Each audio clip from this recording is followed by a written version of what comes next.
현장을 뛰는 기자, 사건의 핵심을 짚어내는 변호사와 함께 우리 사회를 속속들이 파헤치고 프로파일링하는 시간입니다. 사회 프로파일링. 제가 사랑하는 두 남자와 함께 방송하게 돼가지고 상당히 기쁜데요. 김준우 변호사님, 김한 기자와 함께합니다. 두 분 새해 복 많이 받으세요. 네, 새해 복 많이 받으세요. 새해 복 많이 받으세요. 김준우 변호사님은 비대위원으로 또 진행하십니다. 네, 알맹이 없는 비대위원으로 네. 이번 주 금요일 날? 네, 저 진행할 불러주세요. 것 같습니다. 네. 네? 네? 저 꼭 불러주세요. 제가 결정하는 게 아니라 안동진 PD님이 결정하는 PD님 저 불러주세요. 영전하시는 두 분과 같이 방송을 하니 영광입니다. 네, 저희 사회 프로파일링은요, 지금 유튜브로도 생중계되고 있습니다. 유튜브 댓글도 실시간으로 다 확인하고 있으니까요. 오늘 장성철 욕 그만 쓰시고 덕담 많이 남겨주시기 바랍니다. 뉴스 아이킥을 검색해서 들어오시면 됩니다. 윤석열 대통령이 최근 인터뷰에서 중대선거구제를 언급하면서 새해부터 선거제도 개혁 논의가 아주 뜨거워요. 저도 어제 오늘 방송 계속 이 중대선거구제 얘기를 했는데요. 유권자 분들에게도 상당히 중요한 문제니까 오늘 한번 자세히 공부해 보도록 하겠습니다. 김준우 변호사님, 네. 선거제도 관심 많으시죠? 네. 중대선거구제 뭔지 좀 설명 좀 해주세요. 중대선거구제는 이제 중선거구와 대선거구제를 합친 한국적 표현으로서 네. 이게 해외 정확한 표현인지 모르겠어요. 저는 솔직히 얘기해서. 근데 그냥 소선거구제 반대말로, 그러니까 하나의 지역구에서 한 명을 뽑느냐 아니면 한 명 이상을 뽑느냐, 요걸로 이제 나누는 건데요. 지금 윤석열 대통령께서 신년에 조선일보 인터뷰를 통해서 네. 2에서 4인 정도의 선거구를 지역 특성에 따라 뽑는 것도 검토하고 있다라는 취지의 발언을 하면서 네. 그동안 국회에서 정개특위가 있지만 선거제도 개혁이 되겠어? 네. 혹은 국민의힘 보수정당에서는 선거제도 개혁에 대해서 별반 관심이 없지 않아? 라는 세간의 인식과 달리 네. 갑자기 대통령께서 이렇게 탁 던지시면서 이제 이번 주에 뭔가 가장 핫한 정치 이슈로 떠올랐는데요. 네. 지금 법안이 중대선거구제를 내용으로 하는 법안이 상당히 많이 국회에 발의가 된 상황이기도 합니다. 네. 그래서 이제 좀 눈여겨볼 필요는 있는데요. 진행이 될 것이다. 글쎄요. 그건 또 국회 합의가 돼야 되는데 그거는 지금 알 수는 없지만 네. 다만 이제 좀 차이는 그런 게 있습니다. 지금 이제 21대 국회 발의된 안을 아까 그 중심으로. 얘기는 조금 있다 하고요. 네. 김한 기자님. 네. 윤석열 대통령이 왜 지금 이 시점에서 중대선거구제를 화두로 왜 꺼냈다고 보세요? 기자 입장에서 네. 제일 기사를 쓰기 힘든 게 이 선거제도 개편이에요. 그러니까 예를 들면 에드벌룬은 막 높이 떠 있는 것 같은데 네. 실제로 이게 될까? 네. 늘 이제 이런 경우들이 많이 있는데, 사실 저는 이번에도 국회에서 논의가 있고 여러 가지가 있지만 대통령이 신년 인터뷰에서 이 얘기를 할 거라고 생각을 못 했었는데, 후보자 시절부터 개헌보다는 선거제도 개편에 더 관심이 있다. 자기는, 본인은 이런 얘기를 해왔기 때문에 그 틀에서 보자면 이제 본인의 소신인데, 지금 이제 반대하는, 그러니까 예를 들면 민주당, 야당 입장에서는 이거 뭔가 총선에서 심판받을 것 같으니까 미리 그거를 꼬는 게 아니냐, 이런 이제 의견이 벌써부터 나오고 있거든요. 국민의 심판 여론을 회피하고자 하는 그런 꼼수다. 네, 그 이제 민주당에서는 그런 발언들이 나오고 있고, 오늘 이제 언론들이 보도하는 내용에 따르면 국민의힘과도 그렇게 많이 조율된 내용은 아닌 것 같아요. 왜냐하면 의원들의 발언이 다 제각각으로 나오고 있거든요. 그러니까 이게 이전까지는 지난 6개월 동안은 대통령이 한 말씀 하면 국민의힘이 그래도 일사불란하게 움직이는 이런 모습이었다라고 하면, 적어도 정책적 아젠다에 대해서는. 근데 이번의 경우에는 이게 워낙에 이제 본인들의 밥그릇과 직결되는 맞아요. 문제이기 때문에 상당히 좀 논의가 어지럽게 진행되고 있는, 하루밖에 안 지났지만 자기 지역구가 없어질 가능성이 높으니까 그렇죠. 이거에 대해서 쉽게 얘기할 수 또 없고, 누구한테 유리하고 누구한테 불리할지를 전혀 아직까지는 예측하기 어렵기 때문에 좀 그런 측면도 있습니다. 김준우 변호사님한테 여쭤보고 싶은 게, 중대선거구제가 꼭 필요하다라고 생각을 하는지랑 중대선거구의 장점, 단점, 이거 좀 쉽게 좀 설명 좀 해주세요. 네. 필요한 그래요? 거는 중대선거구제가 아니고, 보세요? 중대선거구제가 필요한 게 아니고, 네. 그냥 비례성이 높아지고 사표가 적어지는 선거제도가 필요한 거죠.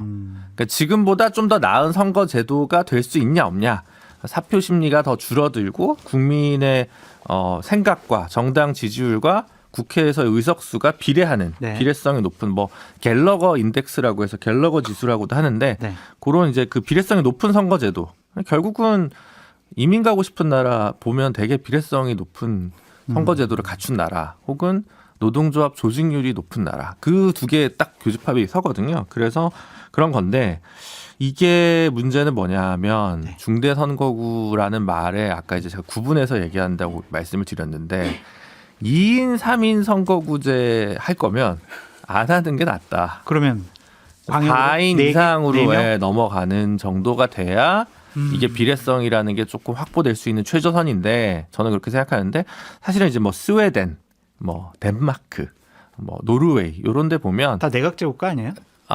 그거는 뭐 그렇게 볼 수도 있는데 핀란드는 조금 또 뭐 약간 이원 집정부제적인 느낌이 있고 11인 정도죠, 거기는. 오. 예, 11인 정도고. 완전 광역화해서. 예, 권역별로 딱 해가지고. 와, 하는 그럼 거고. 강원도가 8명인데 네. 그럼 강원도 전체가 하나의 선거구로 될 수 그렇죠, 있네. 그렇죠. 그리고 장점이 뭐예요? 중대선거구 장점. 정당, 그러니까 그게 이제 지금 안들에 따라서 네. 이해하시기가 좀 틀릴 수가 있는데 그 북유럽은 네. 물론 사람을 찍을 수 있는데 일단 기본적으로 정당에 투표를 하는 거예요. 네. 그럼 강원도에서 30%의 사람이 민주당을 찍으면 8석 중에 30% 의석을 먹는 거고 국민의힘이 50%면 4석을 먹는 거지 않겠습니까? 근데 지금 우리나라 같은 경우는 경상북도에 살고 있는데 예를 들어 경상북도 영덕에 살고 있는데 민주당 지지자다. 한평생 자신의 지역구에서 자신이 지지하는 국회의원을 보지 못하고 생을 마감할 가능성이 상당히 큽니다. 그렇지 않겠어요? 진도 완도에 살고 있는 국민의힘 지지자다. 평생 자신의 지역구 국회의원을 보지 못할 가능성이 상당히 큽니다. 그럼 그러니까 단점이네 그거는. 그러니까 아니 현재 소선거구가 네. 그러니까 그런 사표를 줄여주는 거죠. 표의 민심을 대의하는 선거 제도가 될 수 있기 때문에 중대 선거구 중에 대선거구제를 하게 될 경우에 네. 다만 정당 명부일 때입니다. 정당 명부일 때를 가지고 얘기를 하는 거고요. 네. 그럴 때 장점이 근데 있겠죠. 이게 취재를 하면 선거제도 개혁을 왜 해야 돼라고 하면 이해가 들이 다 달라요. 그러니까 예를 들면 정치개혁을 원하는 학자들이나 시민단체에서는 그러니까 득표와 의석 간의 비례가 안 맞는 문제를 개선해야 된다 어떻게든. 요게 첫 번째 맞아요. 의제입니다. 맞아요. 근데 교과서적으로. 국회의원들은 뭐라고 얘기하냐면 이 문제에서 진지한 고민을 안 해본 대부분 이제 안 하다가 물어보면 양당 독식 때문에 우리가 이렇게 됐다. 그래서 지역에 고착화된 거대 진영 간의 양당의 대결이 네. 뭐 경론해주고 이렇게 얘기하고 근데 그 일반 유권자들은 어떤 생각을 많이 하냐면 내가 소수정당 찍어봐야 사표되잖아. 맞아요. 이렇게 되거든요. 근데 그러면 지금 얘기하고 있는 선거제도가 여기서 어떤 것을 개선하는 거냐 이거에 대해서 각각의 또 이해관계가 다르기 때문에 사실 중대선거구제가 되면 예를 들면 중선거구제일 경우에는 오히려 2명 뽑으면 양당 독식이 오히려 강화되는 강화되죠. 구조로 갈 수도 그렇죠. 있거든요. 근데 이제 만약에 완전 광역화해서 많이 뽑는다라고 하면 이런 비례성은 인정이 되는데 그러면 그렇다고 해서 다당제가 아닌 상태에서 얼마나 소수성이 더 개선되는 거냐 뭐 이런 논의로 가면 사실 이게 좀 굉장히 복잡한 논의입니다. 대통령께서 화두로 던진 이유 중에 하나가 네. 지역주의 거대 양당 체제의 뭐 여러 가지 갈등과 어려움을 극복할 수 있는 제도다라고 생각을 하신다고 얘기를 하셨어요. 네. 근데 이게 과연 이게 지역 정치 극복할 수 있어요? 이거 가지고? 아니 근데 지역 정치가 극복이 되려면 두 가지가 여러 가지가 필요한데 하나는 뭐 인적으로 조직적으로 각 제도가 정비됐더라도 각 정당이 준비가 돼 있냐 네. 그건 별도의 문제고 네. 근데 지금은 제도적으로도 억압돼 있다. 그러니까 일단 제도에 있는 규제를 풀자. 혹은 바꾸자라고 하는 거죠. 이게 된다고 해서 근데 국민의 마음이 양당제면 비례성 높은 선거제도여도 아니 비례성 높은 선거제도인데 국민의 마음이 일당제면 일당이 될 수도 있는 거예요. 근데 문제는 지금은 양당 아니면 안 되게끔 짜놓은 선거제도니까 요걸 바꿔보자는 거지 다당제가 목표다 이렇진 않습니다. 국민의 마음이 대부분 다당제라는 거죠. 예를 들면 H.O.T가 있고 잭스키스가 있는데 연식이 나오네요. NRG 퇴사자를 좋아하는 사람들이 있다는 겁니다. 근데 지금은 잭키와 H.O.T밖에 TV에 안 나오게 되는 거예요. 그럼 퇴사자를 볼 수 없는 지금 약간 상황이기 때문에 요걸 좀 바꿔보자. 좋아요. 그러면은 중대선거구제 단점 뭐예요? 단점은 아까 얘기했듯이 2인 3인 선거구에 중선거구를 하게 되면 그거는 그냥 양당 독식으로 구조적으로 남게 더욱더 되고요. 고착화된다. 그래서 문제가 되고 그다음에 아까 얘기했던 4인 지금 이제 법안이 여러 개가 있잖아요. 근데 4인 5인 한다고 하는데 그냥 개인 지금 기초의회처럼 하게 되면 4등 하는 사람은 뭐 한 10% 지지받고 당선되는 이 민주적 정당성 문제가 되거든요. 그렇기 때문에 저는 이게 정당 명부로 해야 이 문제가 해결된다고 보는데 지금 나와 있는 안 중에는 좀 인물화된 방식으로 돼 있는 게 있어서 그게 좀 걱정이 되고. 이게 또 지역구가 넓어져 가지고요. 네. 선거 비용도 2배, 3배 들어요. 그럴 수 그럴 수 있죠. 있죠. 네. 네. 그리고 정치 신인이 네. 이 중대선거구제에 의해서 뽑힐 가능성이 상당히 적어요. 왜냐하면 지역구 선거가 광역화되기 때문에 유명한 사람이 뽑힐 가능성. 맞아요. 네, 인기 투표가 정확하거든요. 가능성이. 근데 그거는 이제 경우에 따라 다른 것 같은데 이제 중대선거구가 아니라 소선거구에서 정치 신인이 붙는데 현역의 그 강한 조직력에 맞서 2등을 했는데 공천도 못 받는 경우가 있는데 이거는 이제 중대선거구에서 풀이 넓어지니까 공천 가능성이 높아지는 거거든요. 네. 일단 지금은 본선에 못 올라가니까 호남에 있는 민주당이나 영남에 있는 국민의힘 분들을 만나면 이분들은 선거제도 개혁 아무 관심이 없고요. 원래 공천에만 관심이 있습니다. 근데 이게 중대선거구가 돼서 풀리면 조금 공천 가능성이 넓어질 수 있기 때문에 이 부분은 또 좋아하시는 분들이 있어요. 아니 근데 중대선거구제를 하면은 네. 예를 들면은 어떤 정치 신인 정말 제대로 필요한 사람을 공천을 했어요. 근데 공천을 못 받은 중진 의원 지역에서 이름이 높고 많이 알려진 그 네. 사람이 탈당을 해서 무소속으로 출마를 해요. 그렇죠. 선거구는 광역이에요. 네. 그러면은 이름도 모르는 정치 신인보다는 네. 이름 많이 알려진 중진 의원이 당선될 가능성이 더 높은 거 아니에요? 근데 그분이 잘한 경우면 네. 예전에 뭐 김문성 의원도 학살 당했지만 잘했으니까 살아나온 거 아닙니까? 네. 그죠? 권성동 의원, 윤상현 의원, 홍준표 의원 뭐 다 공천 학살 당했는데 본인이 이제 살아남은 거잖아요. 그럼 이분들을 우리가 지금 다 원래는 사라져야 될 인물로 보느냐 이게 이제 문제가 있고 그 다음에 정당 민주주의가 돼서 하면 오히려 현역이 유리하다.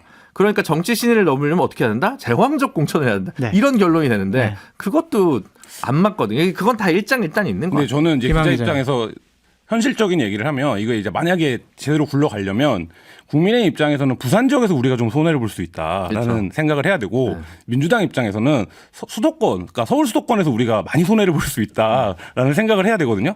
근데 현실적으로 가능하겠습니까? 중대선거구제에 대해서요. 2015년도에 네. 제 김무성 대표 보좌관을 할 때 민주당의 문재인 당대표랑 네. 추석 때 만나가지고 선거제도 개편을 하자고 했어요. 중세 선거구제 도입, 석패율 제도 도입 아, 이렇게 이거 했었거든요. 단독이다. 네. 근데 당에서 난리가 난 거예요. 아, 그렇죠. 시뮬레이션 해봤는데 네. 영남 지역에서 당시 새누리당이 잃을 의석이 네. 의석수의 40%를 잃어요. 아. 근데 호남 지역에서 네. 새누리당 계열 보수파 정당이 네. 어느 정도 의석을 얻냐면 대략 4% 정도. 그러니까, 한두 석. 그러니까 영남 기득권을 못 내려놓겠다는 결론인 거잖아요. 그래서 그게 나는 사실은. 이번에도 예. 국민의힘이 과연 받아들일까 그런 생각이 좀 들더라고요. 그게 그쵸. 이제 늘 누가 반대하냐면 수도권 민주당과 영남 보수당이 반대를 하고요. 네. 예. 수도권 보수당과 영남 민주당이 찬성하거든요. 네. 선거제도 개혁은 네. 크로스가 X자로 돼 있잖아요. 네.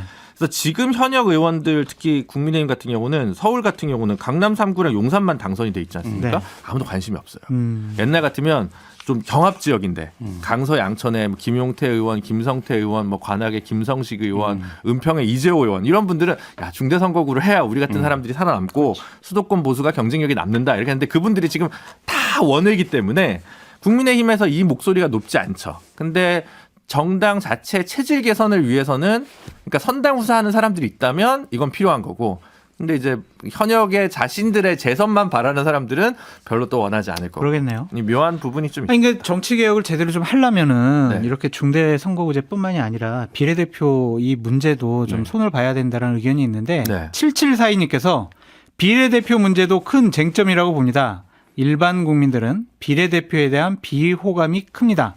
지난번 꼼수 정당도 나왔잖아요. 그렇죠. 이렇게 지금 말씀을 해주셨는데 저는 이 인식이 이 개혁이 가능할까를 막는 제일 큰 걸림돌 중에 하나가 될 거라고 생각하는데 어떤 뭐냐면 면에서요? 지난번에 정치 개혁을 하겠다라고 해서 막 논의를 했어요. 그래서 어렵게 뭔가를 합의하는 모습을 여야가 보였어요. 근데 결과는 어떻게 됐냐? 여야 모두 위성정당, 위성정당. 꼼수정당을 낸 거예요. 그러니까 일반 국민들이 보기에는 사실 이거보다 중대선거구제가 훨씬 더 복잡하고 어려운 얘기입니다. 국민들이 이해하기에는. 근데 지난번에 어렵게 정치개혁한다고 해놓고도 결국엔 위성정당 내고 꼼수정당 냈는데 그럼 이번에라고 다르겠어? 라고 하는 인식이 있으면 결국 이 과정이 국민적 열망이나 공론화를 통해서 제도가 변화해야 되는데 사실 이제 그 동력을 추동해낼 수 있는 지금 상황이냐 뭐 이 부분에서는 좀 약간 회의적인 생각. 시간이 김준호 많지 변호사님. 않지만 한 몇 가지만 말씀드리면 그래서 이번에 공론화 위원한다고 갑자기 쪽지 예산이 국회에 들어왔어요. 그래서 이제 국회의장 발로 아마 공론화 위원회가 뭔가 좀 꾸려질 것 같고요. 비례대표에 대한 그 밀실 공천. 네. 뭐 옛날에 심지어 친박연대에서 그 아픈 흑역사라든가 이런 게 있었기 때문에 그래서 사실은 이번에 나온 법안들 중에서 이제 뭐 박주민 의원 아니나 김상희 의원 안에는 개방형 명부제가 들어가 있어요. 그러니까 오. 비례 명부는 네. 제공을 하는데 그중에 누구 찍을지는 1번, 2번, 3번을 당에서 정하는 게 아니라 유권자가 정해. 투표용지는 커지죠. 하지만 그런 개방형 명부제를 북유럽에서 좀 사용하고 있는데 그거 하자는 법안이 새로 올라와서 네. 비례대표에 대한 불씨는 개방형 명부제로 좀 해결할 수 있지 않을까 싶습니다. 자, 이제 아이템을 한번 넘겨볼까요? 아, 네. 네. 4일 남았는데 12구 국정조사 연장되나 많은 국민들과 유가족분들이 네. 지금 관심을 많이 갖고 있어요. 김한 기자님, 네. 여야 합의에 의한 국정조사 기간이 얼마 안 남았잖아요. 네. 연장 얘기도 나오던데 지금 여야에서 어떠한 얘기가 나오고 있습니까? 만약에 연장이 되지 않으면 오는 7일에 종료가 됩니다. 네. 그래서 오늘 이제 주호영 원내대표랑 박홍근 원내대표가 만났습니다. 네. 근데 양당 모두 민주당은 뭐 강하게 요구하고 있고 연장해야 된다고. 국민의힘도 이제 처음에 이제 출발할 때 이러저러한 문제들이 있었기 때문에 연장 필요성 자체는 이제 공감을 하는 것 같은데. 아, 국민의힘이요? 네, 그러니까 공감하는 목소리들이 있는 것 같은데 그럼 연장을 하기 위해서 어떤 합의를 해야 되느냐. 네. 그래서 보면 지금 국민의힘에서는 민주당이 1월 임시국회 소집을 요구한 거를 두고 네. 그 방탄 국회 아니냐. 이재명 보고 뭐 안건이 뭐냐, 구체적으로 뭘 하겠다는 거냐, 네. 뭐 이렇게 얘기를 하고 있고 그러면 이제 그 부분에 대해서 이제 국회이기 때문에 7일이면 아직 시간이 좀 남은 겁니다. 국회의원들이 보기에 합의 시간에서는 그렇기 때문에 7시간만 남아 있어도 합의하죠. 네, 그렇기 네. 때문에 지금 이제 결국에는 이 양쪽에서 옵션으로 달고 있는 문제들, 뭐 1월 임시국회 소집이라든지 네. 아니면 이제 그 국정조사를 그러니까 연장할 경우에 뭐 청문회를 어떻게 개최할 건지 뭐 이런 문제들에 대한 좀 합의가 아마 내일도 이루어질 것 같고 오늘 주호영 원내대표가 그랬던가, 그러니까 오늘은 일단 만나지 않겠다, 뭐 이런 이제 얘기를 남겼습니다. 그 연장 문제도 상당히 문제지만 지금 국정조사를 하고 있는 그러한 내용과 형식도 상당히 좀 문제라는 유가족의 비판이 좀 있습니다. 지금 유가족분들은요, 현재 국정조사가 형식적으로 진행되고 있다. 지금처럼 하면 100일을 하든 200일 하든 알맹이가 없다, 이런 비판을 하셨거든요. 두 분은 유가족의 이런 비판 어떻게 생각하세요? 김준일 아무래도 이제 관계 기관들에서 자료 제출에 있어서 조금 네. 뭐 무슨 업무상 뭐 비밀이 있다 해서 비공개를 하거나 조금 좋지 않은 뭐 그러니까 충분치 않은 자료들을 제공한 부분에 있어서 의원들도 그렇고 유가족분들도 좀 많이 실망하신 부분이 있는 것 같고요. 그래서 그게 이제 1차적인 거고 두 번째는 이제 유가족 민주당이 제대로 못한 거 아니에요? 좀 날카롭게 질문도 하고 했어야 하는데. 아니 뭐 모든 의원들이 그래 책임져야죠. 뭐 의원들. 민주당만 책임질 문제인지는 잘 모르겠는데 그게 있을 것 같고 그 다음에 하나가 지금 유가족이나 그 뭐 피해자분들 생존자분들이 이제 직접 증인으로서 좀 참여하고 싶다는 의지가 이제 되게 강한 상황에서 네. 이거를 뭐 안 받기는 좀 어려울 것 같습니다. 그리고 제가 볼 때는 주호영 원내대표는 그래도 비교적 합리적이신 분이기 때문에 어느 정도 선에서 국정조사 연장은 동의할 거라고 저는 좀 예측이 되고요. 네. 김한 기자님, 근데 네. 국정조사 좀 하는 걸 보니까 네. 신현영 의원 닥터카 논란이나 네. 용해인 의원 무슨 불법 도찰? 네, 촬영 논란. 이 문제 가지고 서로 티격태격 싸우고 또 정해대고 네. 뭐 우리 한다 안 한다 막 이런 얘기 많이 나오더라고요. 이래서 진상규명 안 되고 있다라는 좀 비판을 많이 받고 있는데 네. 김한 기자님 기자로서 어떻게 보세요? 일단 국민의힘이 유가족들이 보기에 좀 비본질적인 걸로 계속 태클을 건다, 이런 인상을 갖기에는 충분한 것 같아요. 그러니까 예를 들면 계속 이제 지금 말씀하신 문제들도 사실 이게 가뜩이나 날짜를 까먹은 국정조사에서 본질적인 거냐, 뭐 그렇지는 않은 것 같은데 이제 그게 있고, 그리고 반면 민주당은 이제 유가족들한테 요구를 받는 이제 어떤 부담 때문인지 굉장히 좀 몇 가지 목적에 집착하는 것 같아요. 항상 질의를 하다가 기승전 이상민 장관의 거취, 그 다음에 뭐 마약 수사 이런 부분들. 그러니까 역시 이것도 유가족들이 원하는 어떤 진상조사에서는 벗어난 약간 정쟁화된 지금 소재가 됐는데, 그러니까 양쪽이 모두 이런 태도로 임하니까 유가족들이 보기에는 굉장히 답답한 상황인 거고. 네. 그리고 청문회가 이제 계속 또 2차례 이제 예정이 돼 있고 3차례 진행이 됐는데 증인 채택을 함에 있어서 사실 이런 부분들에 본인들이 어떤 프레임대로 이 청문회를 진행하려는 이런 의도들이 부딪히면서 유가족들이 보기에는 굉장히 안타깝고 답답한, 이게 뭐 하는 거냐, 이런 이제 얘기들이 현장에서도 많이 나오고 있습니다. 그러니까 제가 보기에도 국정조사를 왜 합니까? 진상규명하고 네. 재발방지 대책 세우는 거잖아요. 근데 뭐 이상민 장관을 보호한다든지 아니면 신현영 의원을 보호하려는 그런 여야 의원들의 모습은 좀 부적절해 보이고, 그런 모습 보는 유가족분들 얼마나 화가 많이 나시겠어요. 유가족들의 한과 그리고 여러 가지 의구점 이런 것들을 다 풀어줘야 되는 국정조사가 되어야 할 것 같은데 아직은 좀 기대에 못 미치는 것 같다라는 좀 생각이 듭니다. 민주당에서는 지금 유가족과 생존자가 직접 참여하는 청문회가 꼭 열려야 하고, 그러기 위해서는 국정조사 기간이 좀 연장되어야 한다, 이런 얘기를 좀 하고 있는데 이 청문회 필요성 어떻게 보세요, 김한기 의원님? 민주당은 그렇게 얘기하고 있습니다. 이제 유가족 생존자들이 이상민 행정안전부 장관에게 직접적으로 좀 묻고 싶은 것들이 있고 당시 상황들에 대해서 직접적으로 확인하고 싶은 게 있기 때문에 그 자리를 어쨌든 필요하다라는 입장인 거고 국민의힘 입장에서는 요거를 이제 받을 수 없다라고 한다라는 게 이제 박홍근 원내대표를 통해서 나온 입장인데 네. 사실 이제 유가족들이 이상민 전 장관에게 계속적으로 지금 이제 충돌하는 모습을 보여왔거든요. 네. 그러니까 이제 그런 모습이 청문회로 나가는 게 국민의 입장에서 뭔가 부담스러워하는 것들이 좀 강하게 양쪽에서 이것만은 안 된다, 해야 된다 이게 이제 작동하고 있는 것 같은데 문제는 이겁니다. 그러니까 이게 첫 단추부터 좀 잘못겠다 이런 얘기 많이 하는데 어떠냐? 유가족들이 왜 말하자면 꼭 그걸 우리가 하고 싶다. 로 요구하고 있는가? 이거는 청문회에 참여하고 싶다. 네, 정부가 지금까지 보여왔던 어떤 모습들을 신뢰하기 어렵다라는, 그러니까 정부에 대한 불신이 강하게 작동을 하고 있는 거거든요. 그렇기 때문에 그렇게라도 우리가 해봐야겠다, 응하는지 안 응하는지 봐야겠다, 뭐 이런 이제 입장이기 때문에 사실 지금이라도 이 국정조사에 청문회에 출석을 해서 질의를 받느냐 안 받느냐 이 문제가 아니라 이 유가족들의 불신을 정부가 어떻게 해소할 수 있을 것이냐, 이게 오히려 지금 정부 입장에서는 뭐 이거 청문회를 방어하냐 안 하냐 이런 문제가 아니라 중요한 과제인데 좀 뒤로 밀리고 있는 근데 게 이게 해소될 것 생각이 같아요? 지금 정부나 뭐 여당의 태도를 보면? 세월호 때도요. 생각해 보시면 한 두 달 정도 유가족들을 정부가 굉장히 좀 이렇게 말하자면 어려워했어요. 만나는 자리 자체를. 근데 만나고 나서는 어쨌든 좀 오해했던 것들이 풀렸다 이런 얘기를 당시 이제 김재원 수석 부대표였나요? 그러니까 하기도 하고 뭐 이주영 장관도 하기도 했는데 제가 이 방송에서도 말씀드렸지만 당시에는 그래도 해수부 장관이 현장에서 상주를 하면서 맞아요. 유가족들을 만나왔습니다. 근데 지금 이 정부의 컨트롤 타워가 누구냐?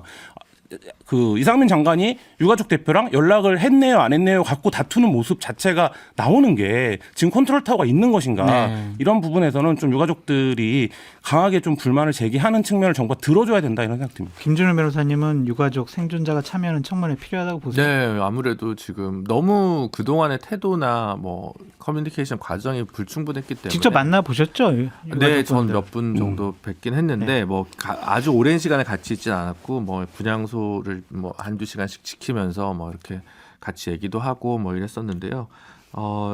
이제 네, 하여튼 제가 뭐 유족분들의 상태에 대해서 얘기를 길게 할 그 자격은 없는 것 같고, 근데 어쨌든 나름대로 제가 만나본 한두 분은 주호영 원내대표는 비교적 합리적인 분이라고 자기들도 알고 있다라는 생각들을 피력하신 적 있거든요. 그 기대를 좀 실망시키지 않으셨으면 하는 바람입니다. 유가족분들이 청문회에 참여하면 무슨 얘기를 하실 수가 있을까요? 아무래도 이제 그날 왜 이제 그날 뭐 늦게 왔느냐라고 하든가 이제 같은 질문의 반복일 수도 있다는 생각이 들고, 그 다음에 또 그 지금 부검 과정에서의 그 마약 부검 관련해 가지고 지금 얘기가 좀 달라요. 그 검찰 쪽의 답변이랑 유가족분들에 대한 전수조사하는 것들이나 이런 것들이 좀 다른 부분들이라든가, 그래서 본인들의 얘기 듣고 달리 했던 걸 아마 정리해서 좀 질문. 저희가 취재하면서 만난 유가족들이 하는 얘기 중에 되게 정부에 대해서 불만은 뭐냐면 사고 이후의 대처 과정이에요. 그게 문서로 보면 뭐 예를 들면 유가족과 공무원 1대1 매칭한다 이렇게 이제 드라이하게 써 있지만 유가족 입장에서는 뭐 연락을 막았다 이게 이런 거거든요. 그러니까 사실 그런 부분에서 오히려 이제 그 행안부 장관한테 왜 그렇게 대처를 사고 이후에 했느냐, 이런 부분들이 유가족들이 지금 이제 좀 약간 분통을 터뜨리고 있는, 화가 나 있는 뭐 그런 이제 상황인 것 같습니다. 민주당 의원들이 물어봤을 텐데 그거에 대한 제대로 된 해명이나 답변이 안 나온 것 같다는 좀 생각이 들고요. 3590님, 제가 보기에도 지금까지 국조에서 뭘 했나 싶은데 유족들은 더 속타지 않으실까요? 유족들의 눈물을 외면하지 말았으면 합니다. 127님, 그래도 윤석열 대통령은 개각이 없다는데 이상민 장관은 끝까지 버티는 건가요? 김한 기자님, 네. 지금 특수본에서 12구 참사 계속 수사 중이잖아요. 네, 수사를 하고 있습니다. 박희영 용산구청장 구속 상태로 네. 검찰에 넘겼는데 네.